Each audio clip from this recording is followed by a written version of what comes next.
कभी कभी भगवान भी अपने नियम तोड़ देते हैं, लेकिन केवल उसी भक्त के लिए जिसकी भक्ति में कोई स्वार्थ नहीं होता। आज मैं आपको सुनाने जा रही हूँ एक ऐसी भक्त की कहानी जिसके लिए भगवान जगन्नाथ खुद मंदिर छोड़कर उसके घर पहुँच गए। राजस्थान के एक छोटे से गांव में एक साधारण किसान की बेटी रहती थी। नाम था कर्माबाई। घर छोटा था, संसाधन कम थे, लेकिन उसके दिल में भगवान के लिए अपार प्रेम था। कर्माबाई बचपन से ही भगवान श्री कृष्ण को अपने बेटे की तरह मानती थी। हर सुबह वह उठती, घर के काम करती और फिर भगवान के सामने बैठकर कहती, कन्हैया आज तुमने क्या खाया। उसके पास सोना चांदी नहीं था, लेकिन जो कुछ भी होता वह भगवान को जरूर अर्पित करती थी। एक दिन कर्माबाई के मन में एक विचार आया, आज मैं भगवान के लिए अपने हाथ से कुछ पकाऊंगी। उसने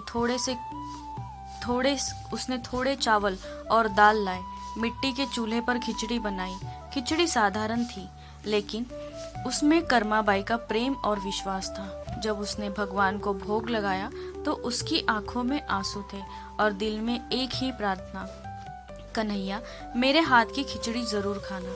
उसी समय जगन्नाथपुरी मंदिर में भगवान जगन्नाथ को भोग लगाया जा रहा था, लेकिन उस दिन कुछ अलग हुआ। भगवान ने मंदिर का भोग स्वीकार नहीं किया। पुजारियों को आश्चर्य हुआ। उन्होंने बार बार भोग चढ़ाए, लेकिन भगवान ने स्वीकार नहीं किया। तभी आकाशवाणी हुई, आज मैं अपनी माँ कर्माबाई के हाथ की खिचड़ी खाऊंगा। भगवान जगन्नाथ भक्त के प्रेम से बंध गए।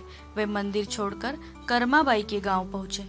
जब कर्माबाई ने भगवान को अपने सामने देखा तो उसकी आंखों से आंसू बहने लगे। वह बोली, कन्हैया तू सच में आ गया। भगवान मुस्कुराए और बोले, माँ आज तुम्हारे हाथ की खिचड़ी खाने आया हूँ। कर्माबाई ने कांपते हाथों से खिचड़ी परोसी। भगवान ने बड़े प्रेम से खिचड़ी खाई और बोले, माँ आज तक मुझे इतना स्वादिष्ट भोजन कभी नहीं मिला। कुछ समय बाद यह चमत्कार राजा तक पहुंचा। राजा ने कर्माबाई को सम्मानित किया और आदेश दिया, आज से जगन्नाथपुरी मंदिर में सबसे पहले कर्माबाई की खिचड़ी का भोग लगेगा।